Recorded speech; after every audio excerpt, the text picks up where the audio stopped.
Olá, eu sou Anderson Cavalheiro e vamos começar agora uma entrevista especial sobre a LOA, Lei Orçamentária Anual. Para debater esse tema, convidamos aqui o líder do governo e relator do tema, vereador Toniolo, e o secretário de Planejamento e Gestão, Bruno Mancini. Eu já vou passar a bola para o vereador Toniolo. Vereador, o que é a LOA e o que ela interfere na vida das pessoas? A Lei Orçamentária Anual é uma lei que tem origem no Executivo e que ela fixa as despesas e estima a receita para o ano subsequente. Ou seja, precisa vir para esta casa essa lei que vai fixar o orçamento do ano que vem, que é onde o prefeito vai ter os valores que ele vai ter, como gastar e onde gastar. Basicamente é isso. O Bruno está aqui e vai explicar um pouquinho melhor, para que vocês entendam um pouquinho melhor essa vinda. É necessário todo ano que ela venha para a Câmara, ou seja, e seja votada ainda neste ano. Então ela tem que estimar a receita e fixar a despesa, para que ela possa, dentro daquele orçamento, fazer os gastos que o Executivo necessita. Secretário Bruno, ainda nesse ponto de como isso interfere na vida das pessoas, nas audiências públicas, um destaque que você deu foi para a participação da população, né? Como que se deu esse processo? Olá, espectadores da TV Câmara, cidadão de Osasco. Olá, vereador Toniolo, Anderson, obrigado pelo convite de estar aqui discutindo a LOA nesse momento com os telespectadores e cidadãos da nossa cidade. Como o vereador disse, o orçamento é a peça, né, de lei, um projeto de lei que vem encaminhado para a Câmara, que determina tudo o que vai acontecer na cidade no âmbito da administração pública municipal, né, tanto a administração pública direta, a própria prefeitura, como a administração indireta e a Câmara dos Vereadores. E ela reflete, né, em termos orçamentários, contábeis, gerenciais e políticos, tudo aquilo que é determinação de programas, políticas, atividades e serviços públicos que vão ser colocados à disposição da população para o ano que começa em 1º de janeiro e termina em 31 de dezembro.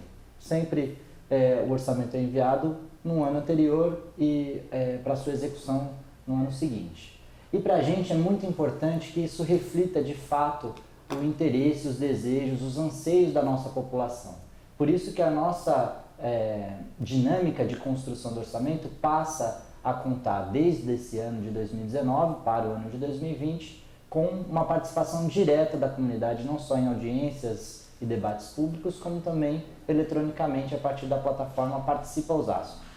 Vereador Toniolo, o senhor é o relator do projeto e eu queria que o senhor explicasse qual que é o papel do vereador. Muita gente acha que o vereador ele apenas aprova o projeto, mas tem muito mais que isso, né? Ele apresenta emendas, ele discute. Como que funciona isso? Anderson, o papel do vereador é justamente esse, é de fazer leis, né? Agora, tem leis que têm origem na Câmara Municipal e tem leis que vêm do Executivo, que é o caso da LOA, Lei Orçamentária Anual. Essa daí é uma lei que vem do Executivo, é o Executivo que cabe a ele elaborar essa lei, mandar para essa casa. Chegando a essa casa, a Lei Orçamentária Anual, ela vai para a Comissão de Constituição e Justiça. Verificou, não há nenhum problema, ela já vai direto para a Comissão de Finanças, na qual o presidente é o Cláudio da Locadora e eu sou o relator. Nós temos mais 3 membros, a comissão é constituída de 5 membros, tá? Que tem a finalidade de verificar, esmiuçar aquele projeto, né? Que na verdade essa peça ela é volumosa, ela já vem em 3, 4 volumes, né? Então não é uma peça pequena. Mais de 600 páginas. Mais de 600 páginas, e cabe a essa comissão esmiuçar isso aí, verificar possíveis divergências, né? para que se faça essa correção, e não havendo necessidade, cabe ao vereador fazer as emendas. Às vezes é uma emenda corretiva, né, que ele necessita fazer a correção, e também tem um papel hoje instituído dentro da lei orçamentária anual que o prefeito Rogério Lins instituiu, que é a indicação de vereadores para que ele possa indicar uma obra a ser desenvolvida, construída naquele período, no limite aí de 200 mil, que a gente está aí lutando para que seja 300, né? Então, veja bem, cabe a cada vereador, então, fazer essa indicação, enviar para a Comissão de Finanças, que é a nossa, e cabe ao relator analisar, dar um parecer sobre aquela emenda, se ela é constitucional, se ela não é inconstitucional, se é possível de aplicar, né?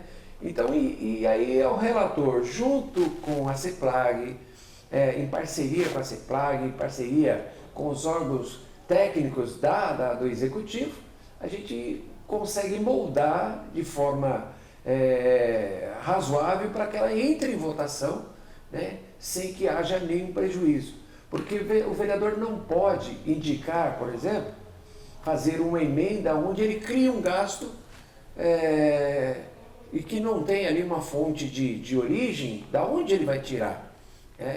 Então, ele não pode criar despesas para o Executivo. Então, no momento que ele cria uma despesa para o Executivo, ele pode inviabilizar muitas vezes a emenda dele. Então, esse cuidado é que o relator e a Comissão de Finanças tem que ter para apresentar a peça completa no dia da votação.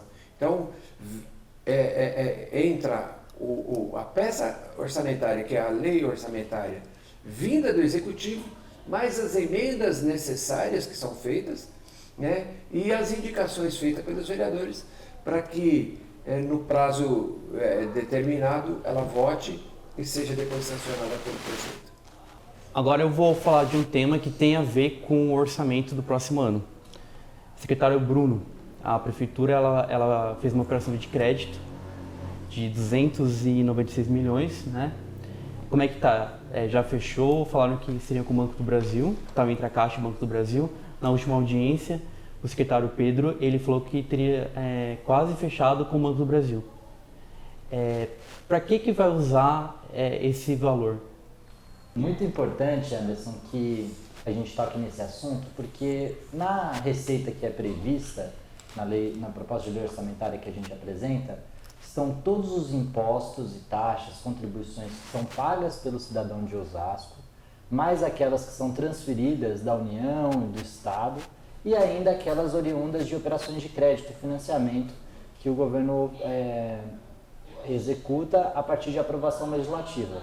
De fato, recentemente a gente aprovou uma operação de crédito no limite de 296 milhões, que está em fase de contratação com o Banco do Brasil, que ofereceu as melhores condições de taxa e de carência para que a gente viabilizasse esses investimentos. É como o cidadão que, quando vai comprar sua casa própria, vai lá na Caixa Econômica, no seu banco de preferência, e faz um financiamento de longo prazo para viabilizar aquele investimento que é muito volumoso e que, claro, né, o cidadão não dispõe do recurso de imediato. Para evitar que a gente sacrifique determinadas políticas e atividades que garantem o custeio da máquina e da administração de todos os serviços, a gente recorre a essas operações de crédito que são subsidiadas pelo governo federal e algumas pelo governo do estado, que visam garantir alguns investimentos. No caso dessa operação de crédito em específica, a gente está viabilizando um viaduto para acesso ao Conjunto Miguel Costa, recentemente entregue com 960 famílias, um viaduto que vai viabilizar um acesso que hoje está muito precário em relação àquelas moradias. A gente tem a construção do hospital pediátrico lá na zona norte da cidade, na Avenida Getúlio Vargas, no bairro de Piratininga, um hospital de 40 leitos, com toda a infraestrutura e equipamentos necessários para o ótimo atendimento pediátrico na nossa cidade. A gente tem 10 campos de futebol que vão ser com grama sintética, né, para viabilizar melhor o estímulo à qualidade de vida e à prática esportiva na nossa cidade. A gente tem também um dispositivo viário que vai melhorar o acesso à nossa cidade a partir da rodovia Castelo Branco. A gente aperfeiçoa a chegada dessa rodovia ali na Maria Campos, naquele viaduto na Inês Colino. Temos também a cobertura do calçadão. Não sei se vocês viram, recentemente foi feito um concurso de projetos que vai transformar o calçadão high-tech, né, funcionando até algumas lojas 24 horas por dia. Então nós teremos também recursos para o calçadão e ainda a cidade da polícia, né? A gente tem investido muito em segurança pública e aí, a partir do nosso planejamento estratégico, vislumbrou-se a possibilidade de, junto ao Centro de Operações Integradas, ter um complexo que unifica toda a inteligência do sistema policial que atua na nossa cidade. A gente já gasta com muitos aluguéis de espaços todos os meses para essas unidades que estão, algumas das delegacias seccionais e de investigação, dotando da infraestrutura necessária para ainda mais coibir e combater o crime aqui em Osasco. Secretário, a gente pode dizer que conseguindo essa aprovação desse crédito significa que a cidade está com uma saúde financeira boa, isso, né, porque ela teve essa aprovação. Bem, a gente funciona mais ou menos como a pessoa física no sistema bancário. Se você tem uma boa reputação financeira, boas condições e o nome limpo, né, entre aspas, a gente consegue uma operação de crédito no banco, um financiamento, por exemplo. É a mesma coisa com o município com um determinado agravante. A gente tem que ter uma regularidade dessa manutenção do nome limpo, né, como todo mundo vai conseguir entender, durante um bom tempo e traçar bons indicadores financeiros para demonstrar que você tem uma capacidade de pagamento de longo prazo. Isso significa, portanto, que para aprovar uma operação de crédito desse volume, só quem tem as condições financeiras e fiscais do município de Osasco, em que a gente tem contido as despesas, diminuído o nosso endividamento ruim, né, aquelas dívidas de precatórios e de fornecedores que havia no passado, e contraindo dívida boa, aquele financiamento que vai viabilizar esses investimentos que eu estou mencionando aqui. Vereador Toniolo, o senhor analisou, né, todo o orçamento, todo o projeto, e pela primeira vez o orçamento da cidade vai passar de 3 bilhões. Né? Seria um aumento de mais ou menos 13% comparado a 2019. Você acha que esse orçamento está um orçamento otimista, ele está mais conservador? O que o senhor achou? Antes de falar um pouquinho desse orçamento, eu só dar um pitacozinho aqui na fala do Bruno e dizer que aqui na Câmara nós votamos 2 autorizações para empréstimos. Né? E muitos colegas aí, até a título de não entender bem como que foi o processo, andou insinuando que nós estávamos, que seriam utilizados os 2 empréstimos, né? Nós estaríamos dando um cheque em branco autorizando a executar 2 empréstimos, um com a Caixa Econômica e outro com o Banco do Brasil. Você, Moisés, Anderson, no caso, acabou entendendo direitinho, viu que é um só e que provavelmente fecha com o Banco do Brasil mesmo. Agora, é importante esclarecer isso daí. A Câmara autorizou 2, porém, isso era mera expectativa para verificar aquele que oferecesse um menor juro, a melhor condição para pagamento. Né? Então, deixar isso bem claro, porque se insinuou de que estaríamos fazendo um empréstimo aí de 600 mil, autorizando 600 mil. Não, é 296 milhões, e isso daí já inclusive faz parte do orçamento, ele já está previsto. Já está na LOA. Já está na LOA, tá? Então já a previsão na LOA desses valores. Né? Então, para que fique bastante claro, que não é os 2, é um só e vai ser muito bem aplicado pelo que nós entendemos e que os vereadores entenderam, tanto que votaram favoráveis. Com relação à questão do orçamento, eu acho que ele está muito enxuto, está bem, é um orçamento do que esse ano aqui ele veio bastante enxuto, a gente está bastante otimista. Osasco, diferente do que muitas outras cidades e estados aí têm passado, Osasco tem uma saúde financeira, de certa forma, como disse o Bruno, boa, né? Então, a gente acredita que a gente vai conseguir concluir esse orçamento de forma eficaz, né? Diferente de algumas cidades, eu vi esses dias, inclusive, falando do Rio Grande do Sul, que não estão conseguindo pagar sequer os funcionários, né? E tendo muitas divergências, tendo que demitir funcionário, reduzir salários. Osasco, por se colocar aí na situação do segundo PIB do estado de São Paulo, o sexto do país, além disso, houve um investimento muito grande na parte de empresas que vieram para a cidade, né, o que elevou bastante o nosso orçamento. O nosso orçamento, o que compõe a maioria do orçamento, o pessoal imagina assim, o IPTU é alto, por isso que dá um orçamento alto. Não, não é. O IPTU é apenas uma parcela que compõe esse orçamento, né? Hoje, o índice maior, o valor maior é o ISS.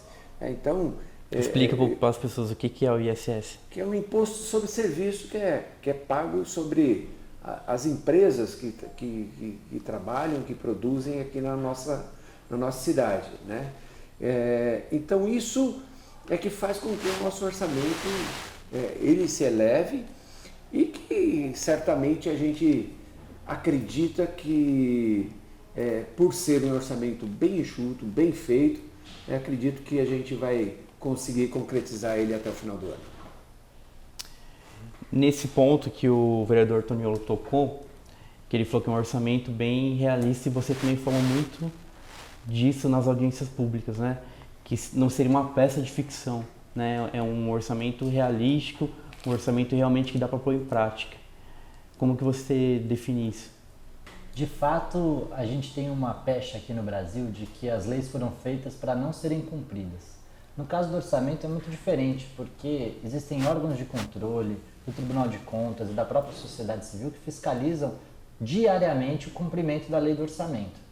Então, a gente tem que fazer, sim, uma peça de orçamento que seja muito real e próxima daquilo que a população vai sentir lá na ponta.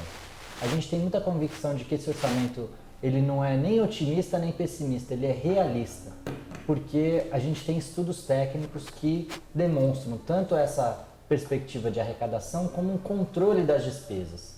A gente não simplesmente fixa despesas de forma aleatória ou com base de quanto foi gasto no ano anterior. Muito pelo contrário, a gente usa vários estudos matemáticos, né, planilhas e muitas projeções econômicas que consideram, sim, a dinâmica econômica do país e, em especial, a da nossa cidade, que, como o vereador Toniolo disse, é muito melhor do que a média dos municípios, tanto do entorno como do Brasil. A gente está vendo agora o governo, o governo federal apresentou uma PEC no Congresso que cria uma situação emergencial de extinguir município que não tem capacidade para gerir a sua própria arrecadação. Osasco, pelo contrário, Osasco contribui com outros municípios. A dinâmica econômica da cidade gera receita para o Estado, que distribui com os outros municípios do Estado de São Paulo e com a União, que distribui com os outros municípios do Brasil. Então, a nossa situação é muito mais confortável do ponto de vista fiscal e muito mais respaldada em estudos técnicos, especialmente da Secretaria de Finanças, da Secretaria de Planejamento, da Controladoria Interna do município e de outras secretarias que subsidiam toda a discussão orçamentária. Então, todos os contratos que a gente tem vigentes, as previsões de investimento, como essas que eu mencionei, das operações de crédito e tantas outras, a gente passa de 10% do nosso orçamento dedicado para novos investimentos na cidade. Isso ultrapassa a casa dos 300 milhões de reais, né, tanto em recapeamento de ruas e avenidas, construções, reformas, ampliações em equipamentos e unidades públicas que vão fazer um serviço melhor para a população, gerando novas vagas na educação infantil, melhorando as condições de saúde, de qualidade de vida da nossa população, preservação do meio ambiente, entre outros. Secretário, essa semana o presidente da casa, o vereador Ribamar, ele junto com os integrantes da Comissão de Obras e Administração Pública, eles foram fazer um pedido de uma nova rodoviária para a cidade. Existe algum projeto, né? O prefeito adiantou que talvez tenha alguma obra emergencial nos próximos, até o final do ano, né? Para atender essa demanda de Natal e Ano Novo da população. E ele falou em alguma coisa de parceria público-privada. Você tem alguma informação sobre isso? Sim, a rodoviária de Osasco é um caso histórico e crítico da nossa cidade, né? Existe uma operação urbana consorciada, né? Uma operação feita em parceria com a iniciativa privada para a construção do novo Paço Municipal e da nova Câmara naquela região do Bonfim, do Conjunto Ervi, em que vai dar nova dinâmica para aquela região central, principalmente próxima à estação de Osasco. A rodoviária entrou nessa operação lá em anos anteriores, mais de 10 anos atrás, e não se foi apresentada nenhuma solução. A nossa proposta é que a gente faça, sim, algumas intervenções emergenciais na rodoviária para garantir o conforto e a qualidade do transporte dos cidadãos de Osasco que vão visitar seus familiares e parentes e passear, além daqueles que vêm visitar a nossa cidade. Mas a gente imagina que a rodoviária precisa ser tratada como um projeto especial e que nem sempre o poder público é o responsável por fazer esses investimentos. A gente pode recorrer a parcerias público-privadas, na qual a iniciativa privada faz os investimentos e, claro, vai explorar comercialmente com lojas, restaurantes e outras formas de desenvolver a economia e, ao mesmo tempo, financiar um serviço público. A maioria das rodoviárias do país hoje já são concedidas. Você pode pegar a rodoviária do Tietê, por exemplo, né, que parece um mini shopping, né? E é ligada ao metrô, assim como a nossa pode ser ligada à estação de trem ali, ou em alguma outra área que possa ser viabilizada. Mas a gente está já produzindo os estudos para conseguir apresentar o quanto antes para a nossa cidade essa rodoviária na qualidade e no porte que Osasco precisa e merece. Estamos torcendo para que dê certo. Vereador, o projeto da LOA ele está agora em tramitação, está aguardando emendas dos vereadores, é isso? Anderson, o projeto, na verdade, ele entrou na casa em 31 de outubro. 15 de outubro. 15? Ele é protocolado 15, Não, a primeira audiência isso, foi dia 31. Foi protocolado dia 15, a primeira audiência que nós tivemos aqui foi no dia 31, no dia 12 fizemos uma segunda audiência, tá certo? Com um chamamento público para que quem quisesse participar. No dia 29, agora de novembro, é o prazo máximo que o pessoal tem, os vereadores têm para fazer a entrega das emendas, né, as possíveis emendas, que eu disse. Tem emendas corretivas que saem originárias da comissão, da própria comissão, quem faz essas emendas. Alguma correção que haja necessidade. Outras emendas, que possivelmente sejam entregues pelos vereadores, ele tem um prazo até o dia 29. Tá? Dia 29 é o prazo máximo, às 18 horas. 29 agora de novembro. 29 de novembro. Ou seja, hoje nós temos um prazo ainda de praticamente... Sexta que vem. Mais uma semana, 10 dias aí, para que ele possa ainda elaborar sua emenda, apresentar sua emenda e a gente poder fazer posteriormente aí uma análise dessas emendas. No dia 12, a previsão, já no dia 10 de dezembro, já é a previsão inicial da primeira, dos debates da votação, e a previsão bem otimista é dia 12 de dezembro que a gente vote em segunda. Porque essa lei ela tem que ser votada em duas discussões, né? Sim, ela precisa ser votada. Pode ser votada as duas discussões no mesmo dia, No mesmo dia. mas tem que ser duas discussões. primeira e segunda. Quem diz que tem que ter um interstício aí, mas a gente tem feito como praxe aqui, votado no mesmo. A gente fez uma data otimista, porque eu não acredito que a gente consiga votar oficialmente antes do dia 17, 23 até inclusive. Por quê? Porque ainda nós temos ainda que votar o plano plurianual e a lei de diretrizes orçamentárias, que a gente precisa votar e ainda fazer uma audiência pública para que isso ocorra. No momento que você vote o orçamento, teoricamente a Câmara entra em recesso. Então, para que não... E a gente tem alguns projetos na pauta que é de interesse do Executivo, que é de interesse dos vereadores. Então, a gente talvez haja necessidade de esticar um pouquinho essa data de votação, para que a gente possa não necessitar aí a intervenção do presidente e fazer uma chamada aí extraordinária, Porque no momento que você votou, a Câmara entrou em recesso, para que se haja uma nova sessão chamando para votação qualquer outro projeto, a necessidade de que o presidente convoque uma sessão extraordinária ou o prefeito, ou o prefeito. Então há um entendimento entre os colegas, as lideranças de bancadas dos partidos, para que a gente esgote todos os meios necessários para dar uma limpada na pauta, os projetos que há interesse, aí o prefeito tem interesse ainda que se vote o bilhete único, tem outros projetos que são importantes para a cidade. Então, a gente vai tentar fazer com que esses projetos todos tenham pareceres, vão para votação, sofram as votações, aí sim, votou a LDO, votou o PPA, aí sim entra o orçamento, que finaliza o trabalho desse segundo semestre.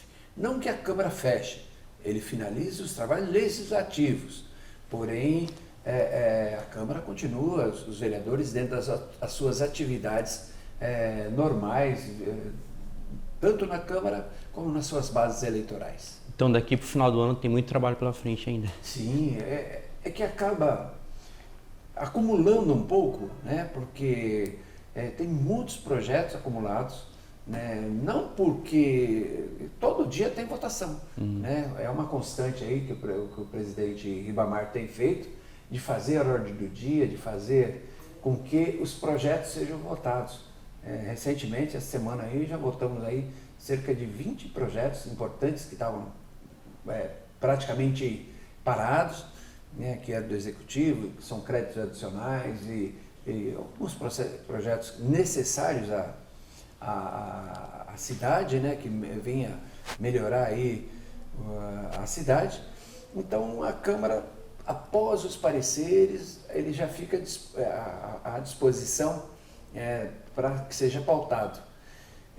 Como há um acúmulo grande de projetos a ser pautados, então eles são pautados paulatinamente. Então, ontem, nessa semana ainda, votamos cerca de 20 projetos, mas temos outros aí que certamente irão encher as pautas. Vai votar tudo? Não, mas nós vamos limpar o máximo que tem para que o ano que vem,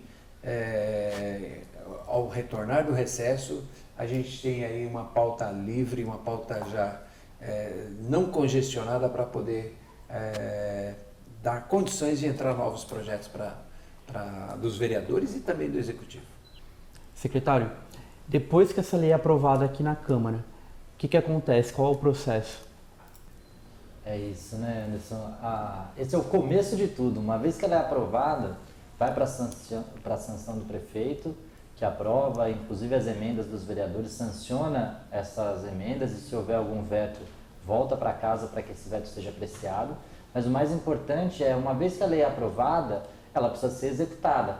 E é muito importante que as pessoas utilizem dos meios de controle e fiscalização do Executivo para a execução desse orçamento. Então, lá no orçamento não é só o gasto que vai ser realizado.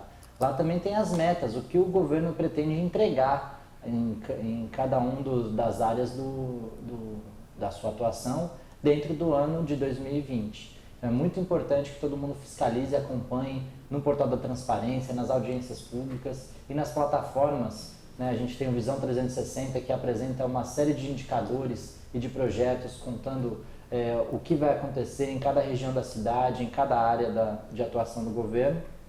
E as pessoas podem sim questionar, acompanhar e verificar a execução desse orçamento, né, para que ela consiga perceber diretamente o benefício que ela vai sentir em relação a essa execução orçamentária. Bom, é isso. A nossa entrevista fica por aqui. Gostaria de agradecer aos nossos participantes, o vereador Toniolo, secretário de Planejamento e Gestão de Osasco, Bruno Mancini. E siga com a programação da TV Câmara. Fique com a gente. Tchau.